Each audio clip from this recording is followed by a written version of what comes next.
Sarah had always considered her marriage to Michael strong and stable. They had been together for almost 10 years, building a cozy life in the quiet suburbs of Seattle. Everything seemed right in Michael's life: successful career, loving wife, comfortable home. Sarah was raising her daughter from her first marriage, Emily, who was still young when she and Michael got married. Her husband never questioned his place in this new family, caring for Sarah and her daughter as if they were his own. Emily was a teenager when their family life began to change. As time passed, she blossomed into a beautiful young woman, enjoying her newfound independence. Michael, who initially played the role of a stepfather, seemed to find solace in his work, which required more and more time away from home. One day, Sarah noticed that Michael was staying late at work more often.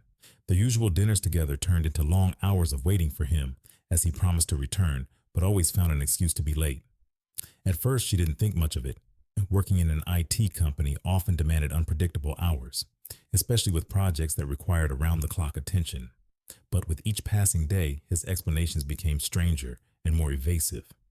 One evening, when Michael once again failed to come home on time, Sarah received a message from Emily. "Mom, I'll be home late, hanging out with friends." Sarah wasn't worried. Her daughter was independent, as any teenager should be, but something about that moment made her pause. She realized that Michael and Emily had been disappearing more often at the same time, but never together. And although doubts slowly began creeping into her mind, Sarah still brushed them aside, unwilling to believe that Michael could do something like that. He had always been her rock. However, over time, she started noticing that Emily behaved differently around Michael. When they were near each other, there was a strange glimmer in their eyes, as if they shared a secret Sarah couldn't touch. Meanwhile, Michael continued hiding behind his work, unaware that his lies were becoming more and more obvious. He used work meetings and business trips as a cover to spend time with Emily. Sarah didn't know it yet, but their affair had already been going on for months. Emily's youth, independence, and rebellious spirit drew him in. What started as innocent conversations and mutual respect had grown into something far more dangerous. Michael began planning his days to ensure his meetings with Emily went unnoticed by Sarah. He thought ahead, devising the best excuses for his late returns and unexpected absences. Business trips became the perfect alibi to escape from home. When Sarah thought her husband was staying late at work or off on a work trip, he was meeting Emily in rented apartments or hotels, carefully choosing places far from familiar eyes. Emily, on the other hand, relished the power she held over Michael. He wasn't just her stepfather, he was a man she could control. The relationship made her feel more mature, more powerful. She knew their affair was dangerous, but that risk only heightened the thrill of what was happening between them. Sometimes she even initiated their meetings, sending Michael messages with invitations to meet, knowing full well he couldn't resist. During this time, Sarah often felt increasingly isolated. She tried not to think about what was happening to her marriage, attributing everything to stress, work, and family problems. But something about Michael's behavior kept troubling her. His phone became his secret. He no longer left it out in the open, and every time Sarah entered the room, Michael would quickly close the screen. These small things added drop by drop to her growing unease. One day, when Michael was away on another business trip, Sarah decided to check his work messages. She knew the password to his computer and hoped to find something that would either confirm her fears or dispel them entirely. But when she opened his email, instead of work-related correspondence, she saw a string of messages with Emily. The screen froze on words filled with hints and passion. In that moment, her heart stopped. She couldn't believe what she was seeing. Her world crumbled in an instant. Sarah stood frozen, staring at the screen, unable to breathe. She read and reread each message over and over again, and all the while her hands trembled. She realized her worst fears were true. Her husband, the man she trusted the most, the man with whom she had built her life, was not just a cheater, but a cheater with her own daughter.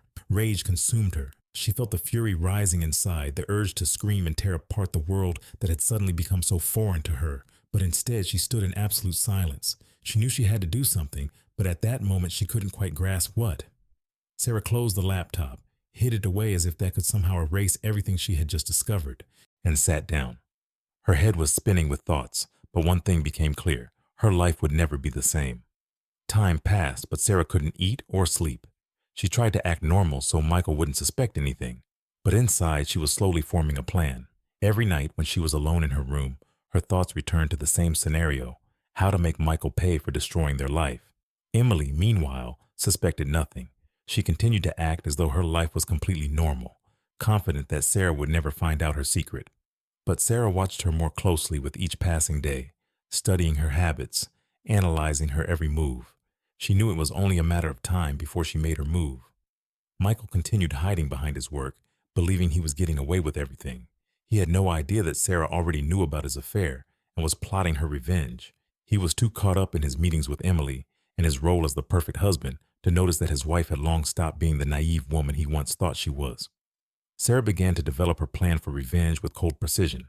She knew she had to act carefully so as not to give herself away too soon. Every step, every action, everything had to be planned down to the smallest detail. She continued to play the role of a loving and unsuspecting wife, but inside there was no longer love or fear, only cold determination. She remembered an incident from a few years ago when Michael had gotten seriously ill and was taking medication for his stomach. One of the medications was particularly strong and potentially dangerous in high doses. Sarah knew she had access to this drug. Michael always kept it in the bathroom medicine cabinet. Her plan slowly started forming in her mind. She would use this medication to poison him, but make it look like an unfortunate accident. One evening, when Michael came home late, Sarah served him dinner. He looked tired and irritable, as if the day had not gone well. She noticed his nervousness but didn't show any reaction. She knew something had happened between him and Emily, but she didn't want to ask. It was all part of her plan to let him feel a false sense of security. "You look exhausted," she said softly, handing him his plate. "Is everything okay at work?" "Yeah, just a tough day," Michael replied without meeting her gaze. "Lots to do." Sarah sat across from him, watching him eat. Inside, her anger simmered, but she smiled. She knew that everything was about to change very soon. After dinner, when Michael went to the bedroom, Sarah took out the bottle of pills he had been taking. She took one pill, then decided to add a little more. Not enough to be noticeable, but just enough to make the poisoning slow and undetectable. Over the next few days, Michael started feeling ill. He complained of headaches and nausea, but chalked it up to stress and exhaustion. Sarah suggested he take some time off work, but he refused, saying he was too busy. She continued adding small doses of the medication to his food, watching as he grew weaker with each passing day. Emily still suspected nothing. She continued spending time with Michael behind Sarah's back, but Sarah knew her plan was nearing its conclusion. One morning, when Michael felt particularly unwell, Sarah suggested he go to the hospital. He declined, convinced that it would pass on its own. "Maybe it's just a virus," he said, rubbing his temples. "I just need to rest." Sarah knew time was running out. She couldn't wait any longer. That evening, she added the final dose to his dinner, the one that would be fatal. Michael ate the meal completely unaware that it would be his last. That night, while Sarah slept in the other room, Michael woke up with severe stomach pain. He tried to stand, but his legs gave way, and he collapsed to the floor. His breathing became shallow, and he could feel his heart slowing down. He called out for Sarah, but she didn't hear him. She knew this moment would come and was prepared for it. In the morning, Sarah walked into the bedroom and found Michael lying unconscious on the floor. She approached, checked his pulse, and realized he was gone. Her heart skipped a beat, but then she felt a cold satisfaction. It was over. Michael was dead, and no one could blame her for his death. Now, all that was left was to dispose of the body. Sarah knew she had to act quickly before anyone became suspicious. She packed Michael's body into a bag and drove to a nearby forest, where people often walked their dogs. She knew it was risky, but she had no other choice. She hid the body deep in the woods, covering it with leaves and branches. When Sarah returned home, her mind was completely empty. All emotions had drained away, leaving only a cold sense of finality. She knew she had to return to her normal life and pretend that nothing had happened. Her plan was simple. No one would look for Michael because he had gone on a business trip. She continued sending messages from his phone, maintaining the illusion that he was still alive. However, just a few days later, Sarah saw in the news that someone had found a body in the forest. It was a couple walking their dog who had stumbled upon the remains. In that moment, Sarah realized she had underestimated the risk. Events began to unfold rapidly. The next morning, Sarah woke with a heavy feeling in her chest. Despite her plan being carried out, she felt growing anxiety. Michael's body had been found much sooner than she expected. The news reported that the man's body had been discovered by chance, and there were no specific suspects yet. The police had not released the victim's name, but Sarah knew whose body they had found. Her heart began to race, and thoughts flashed through her mind. What now? She started planning her next move. Had her plan been good enough? Had she protected herself from suspicion? She recalled the moments when she had removed the body from the house, when she had left it in the woods. What if someone saw me? She thought. That day dragged on painfully slowly. Sarah tried to act normal, working from home, sending emails, even talking to Emily, who didn't seem to suspect anything out of the ordinary. However, when the doorbell rang, Her heart started racing again. She walked to the door, trying to keep calm. On the doorstep stood two police officers, both in formal suits with serious expressions.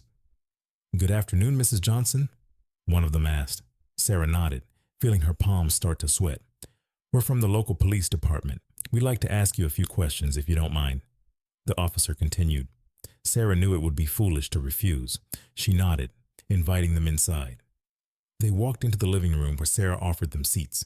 She tried not to show her emotions, but in her mind one thought was ringing. They know.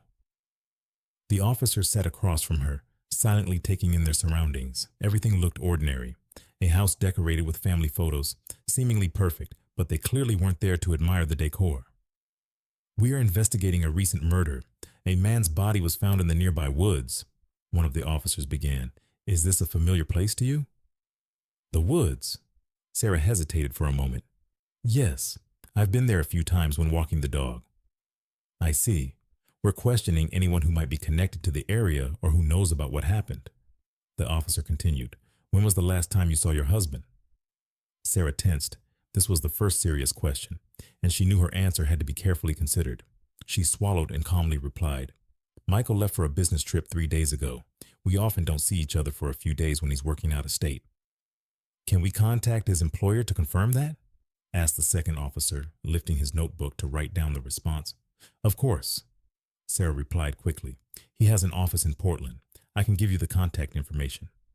The officers didn't seem suspicious, just asking routine questions as part of the protocol, but Sarah understood this was only the beginning. Her answers might put them at ease for now, but they would definitely verify everything she said. After a few more questions about Michael and his habits, the officer stood up and thanked Sarah for her cooperation. She stood by the door watching them leave and felt her legs shaking. As she closed the door, she felt her throat tighten. Despite all her efforts, the situation was spiraling out of control.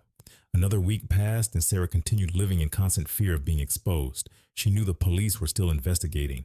Emily, unaware that her mother knew about her affair with Michael, continued living her life, oblivious to how much had changed. One day, Sarah overheard Emily talking on the phone with a friend, mentioning how Michael had changed in recent months. She talked about how he had grown cold toward her, and how it seemed like their relationship was losing its meaning.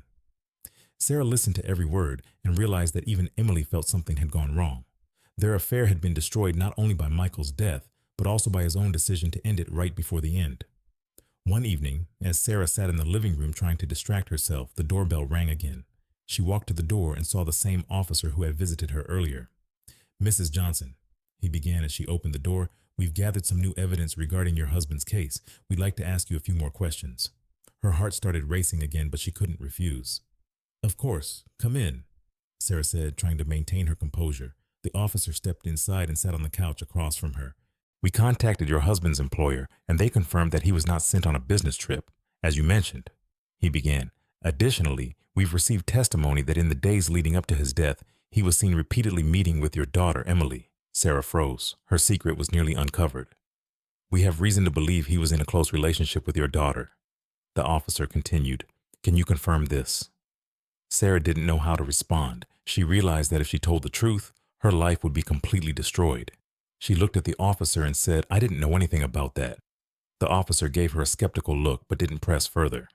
"We'll continue our investigation, Mrs. Johnson," he said as he stood up. "If you come across any information that might help us, please contact us."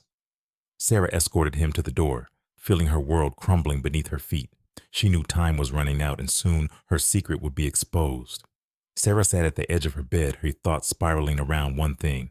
The police had started digging deeper, and that meant her secret would soon be revealed. The time she had was slipping away fast. Each new day, the officers asked more questions, and the details that had seemed solid began to unravel. Emily had started noticing the tension in the house. Sarah could no longer hide her anxiety, and each time their eyes met, her daughter looked at her with suspicion. Perhaps Emily thought it was grief over Michael, but Sarah knew there was more behind those looks. Perhaps Emily suspected something, or maybe she felt guilty about what had happened. One evening, as Sarah sat in the kitchen, Emily approached her with a cup of tea in her hands. She sat across from her mother and looked at her in a way she hadn't in a long time. "Mom, you look like you're hiding something," Emily said quietly, gazing at Sarah. "You've always been strong, but now, something's changed." Sarah tried to hide her anxiety, picking up her mug and taking a sip of water. Her hands were trembling, but she attempted to calm herself by looking at her daughter. I'm just worried, Emily. All this with Michael. Her voice was hoarse, filled with the weight of her guilt. It's hit me harder than I expected. Emily sighed and clenched her fists. She looked away, and for a moment, it seemed like everything might return to normal. But then she lifted her eyes and spoke again. I know there was something between Michael and me that you couldn't understand, she began, but I never thought it would go this far. He was special to me. Sarah felt her heart begin to race. Emily's words sounded like a confession, and it only fueled her anger. She had known that Michael had been cheating on her with Emily, but hearing it from her daughter's mouth was unbearable. What do you mean by that? Sarah asked quietly, trying to keep her voice steady. Emily looked directly into her mother's eyes and sighed. I don't know how to explain it, she finally said, but when he was around I felt alive, like he gave me something no one else could. And yes, Mom, we had an affair, but I never wanted it to end like this. Those words were the final straw. Sarah felt something inside her break. The anger she had been holding back for so long flared up with renewed intensity. You destroyed our family, she said, her voice cold and filled with fury. You and Michael, both of you. Emily recoiled, her face turning pale. She had never seen her mother like this before. Mom, I didn't know he was going to die, Emily said quickly, her voice trembling. I didn't want this. But Sarah could no longer listen to excuses. Her world had shrunk to one undeniable fact. She could never get her life back. Everything she had built over the years had been shattered by her husband's infidelity and her daughter's betrayal. The next morning, Sarah woke with a steely resolve. Her heart felt cold and empty. She no longer saw any point in pretending that everything was fine. The police were getting closer to finding the truth, and her exposure was inevitable. A knock on the door jolted her from her thoughts. She glanced at the clock. It was too early for visitors. When Sarah opened the door, 2 police officers stood on her doorstep, including the same officer who had questioned her a few days earlier. Good morning, Mrs. Johnson, he began. We're here to speak with you again. We have new evidence in your husband's case. Sarah nodded, inviting them inside, her movements mechanical, like a puppet. The officers walked into the living room, and one of them pulled out a notebook. We've conducted a toxicology analysis, the officer began, and we found traces of a strong medication in your husband's body. This drug is typically used for medical purposes, but in high doses, it can be lethal. Sarah froze. She knew what that meant. We also checked the pharmacy where your husband bought his medication. We were able to confirm that the drug was purchased recently, shortly before his death. This suggests that someone added it to his food or drink, the officer continued, his gaze sharpening. Mrs. Johnson, did you prepare meals for your husband in the days leading up to his death? Sarah could no longer hide. She felt the world around her crumbling. Her plan, which once seemed so perfect, was now falling apart before her eyes. Yes, she answered quietly. I cooked for him. The officer made a note and continued. We have reason to believe that your husband's death wasn't accidental. We're investigating the possibility of poisoning. Do you know anything about that? Sarah knew it was over. Her heart pounded so fast it felt like it would burst out of her chest. She realized that all her efforts to hide the truth had been in vain, but she couldn't confess. No, she said, I don't know what happened. The officers asked a few more questions, but Sarah barely listened. Her thoughts were swirling in chaos. When they finally left, she stood by the window watching the cars pass by, knowing that she had only a short time left before the truth would come out. When the police left, Sarah remained in a state of shock. She sat in silence, watching the shadows crawl across the room as her thoughts raced faster and faster. Her once foolproof plan was now coming apart at the seams. The police were closer than ever, and she knew time was running out. Emily returned home later that evening. Her face was calm, but something about her behavior unsettled Sarah. Emily had always been independent and confident, but now she seemed slightly off balance. Their brief conversation earlier in the day had left a dark imprint on Sarah's mind. Her gaze followed Emily as she entered the house, took off her jacket, and, as if nothing had happened, headed to the kitchen to pour herself a glass of water. Mom, are you okay? Emily asked, not looking at her. Sarah felt her chest tighten. She realized she could no longer keep this inside. She felt the world they had built over the years crumbling right before her eyes, and most importantly, it was coming to an end. Soon. Very soon. Emily, Sarah said quietly, her voice trembling. Emily turned around, seeing her mother struggling to breathe. We need to talk. Emily set the glass down on the table, looking at her mother in surprise. A tense silence filled the space between them. Did something happen? Emily asked. Sarah sighed. She knew this moment was inevitable. She could no longer hide. The secrets she had so carefully concealed were finally going to be exposed. The police came again, she began. They were asking questions about Michael's death. They suspect he was poisoned. Emily froze. Her face paled, and she looked terrified. They think I might be involved, Sarah continued, her voice steady, almost mechanical. But they don't know the whole truth, and neither do you. Emily took a step forward, her breathing quickening. Mom, what are you talking about? Sarah looked away but pressed on. Michael was cheating on me. With you. I knew it. I found your messages, saw you meeting. You thought I didn't notice, but I knew everything. Emily clenched her fists, her face a mix of shock and fear. Mom, it's not what you think. She started to explain, but Sarah cut her off. I killed him, Emily, Sarah said coldly, her eyes filling with tears. I poisoned him. He destroyed our life, destroyed me, and I couldn't take it anymore. Emily couldn't believe what she was hearing. She stood there, thunderstruck, unable to move or speak. Her hands trembled, and her face reflected pure horror. What? You killed him? Her voice broke into a scream. Sarah nodded quietly, her eyes empty. I did it for us, to make it stop. I couldn't bear the humiliation any longer. Emily was silent, unable to process that her mother had done such a thing. It was more than she could ever imagine. Her legs gave way, and she collapsed into a chair, unable to believe what she had just heard. Silence fell between them once more. Sarah couldn't bring herself to say anything else.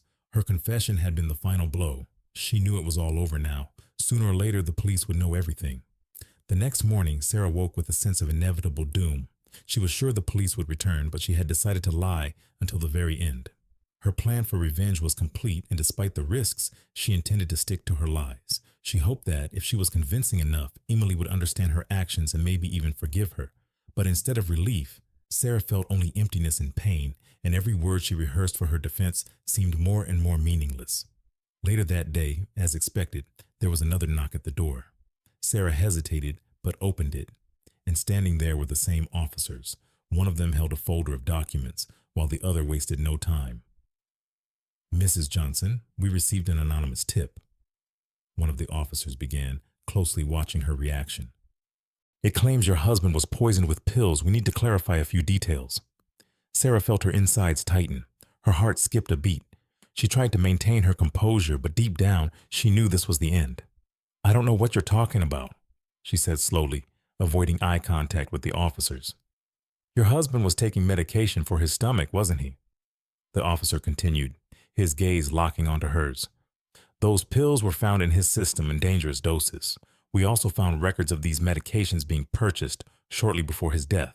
But the problem is, the dosage in his body was far higher than what could be explained by accidental use. Sarah's breathing became rapid as the panic set in. She realized that her carefully constructed plan was unraveling before her eyes, and the police knew more than she had anticipated. You say you don't know about this, the officer pressed, but the anonymous tip points to you. Someone knew you were adding those pills to his food. Would you like to revise your statement? Sarah felt her hands begin to tremble. She understood that there was no point in lying any longer. The police already knew the truth, and each false answer only made things worse. With a heavy sigh, she lowered her head. Yes, she whispered, barely audible. I poisoned him. I couldn't take it anymore. The officers exchanged glances, and one of them made a few notes in his notebook. The confession was in. Why did you do it? One of the officers asked, keeping his tone neutral. Sarah closed her eyes, trying to control the emotions flooding over her. He ruined our lives. I just wanted it all to stop, she said, feeling as though everything she had hidden for so long was finally coming out. The officers continued asking questions, pressing for details, but Sarah barely heard them anymore. Her world had completely collapsed, and she knew now that nothing could put it back together. Sarah nodded. She no longer resisted. It was over. She knew there was no running from her actions anymore. The police escorted her to the car, and she silently took a seat in the back. Her hands no longer trembled, and her heartbeat was steady. She had finally accepted her fate. The silence in the car was palpable, and Sarah felt her mind gradually freeing itself from the weight she had been carrying. The world she had tried to control had crumbled, and all that was left for her was to accept what she had created herself. After Sarah's arrest and her confession to killing Michael, her daughter Emily's life was shattered, as though all the illusions she had built around her relationship with her stepfather collapsed in an instant. Unaware that her affair with Michael would lead to such a tragedy, Emily found herself in the center of attention from the police, the press, and society. She felt her life was broken into pieces with no idea how to put them back together. Emily. After her mother's arrest, Emily struggled to cope with the aftermath. She was trapped in a cycle of pain and guilt. Even though she hadn't known about Sarah's plan and wasn't directly involved in the murder, society and those close to her saw her as part of the cause. Many condemned her for her relationship with her stepfather, which only added to her burden. Emily had to leave school and isolate herself from her friends. Her reputation was ruined, and people she had known since childhood no longer trusted her. Her relationship with her mother became even more strained. With Sarah in prison awaiting trial, Emily couldn't forgive her for destroying their lives without considering another way out. Emily sought help from therapists, but recovery was slow. Every new encounter with people filled her with anxiety and fear. Everyone saw her as the girl who had an affair with her stepfather, and she couldn't escape that label. However, after a few years, Emily found the strength to move to another city, far from Seattle, to a small town on the East Coast. Here she was able to start fresh. She changed her name and got a job at a cafe, slowly regaining her peace of mind. She avoided any relationships, distrusting men and trying to live as privately as possible. But every night, the memories of that time still haunted her. In moments of weakness, she wondered what her life would have been like if she hadn't started that affair with Michael, if she had chosen a different path, but she understood that she couldn't change the past. Sarah. Sarah's life after her arrest became more predictable, but no less grim. Her confession to Michael's murder sparked widespread public interest, and the trial became a spectacle that attracted attention from many. The press labeled her the killer wife, and every day, new stories about her actions appeared in the papers. In court, Sarah couldn't avoid a conviction. Her confession, supported by toxicology evidence, was enough to sentence her to a long prison term. Her defense team tried to argue that she had acted in a state of emotional distress caused by Michael's betrayal, but it did little to lessen the sentence. In prison, Sarah faced moments of intense loneliness and despair. She realized that the revenge she had sought hadn't brought her any satisfaction. Instead, she had lost everything: her family, her home, her daughter's trust, and her own freedom. Her inner world was empty, and no justification could bring her peace. The only connection to the outside world was through occasional letters from Emily, but those were few, and their relationship remained cold and distant. Sarah knew her actions had irreparably damaged their bond. Eventually, Sarah came to terms with the fact that the rest of her life would be spent in isolation. She no longer hoped for forgiveness, neither from her daughter nor from herself. Emily's attempt to return to normal life. Despite the difficulties, Emily tried to return to a normal life. She found new interests, began studying psychology online, trying to understand what had driven her and Michael to make those fateful decisions. Perhaps she was searching for answers that might help her heal, but her relationship with her mother remained strained. Emily couldn't forgive Sarah for choosing violence instead of seeking another solution. Each meeting or letter reminded her of the past she wanted to forget.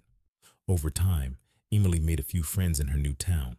They didn't know about her past, and that allowed her to shed some of the guilt and shame. But the internal scars remained, unresolved questions that haunted her again and again. And though her life continued, a void remained in her heart from the events that had forever altered her fate. If you enjoyed this video, don't forget to like and subscribe to the channel. Your likes help us create more captivating stories, and subscribing ensures you won't miss any future episodes. Thank you for your support.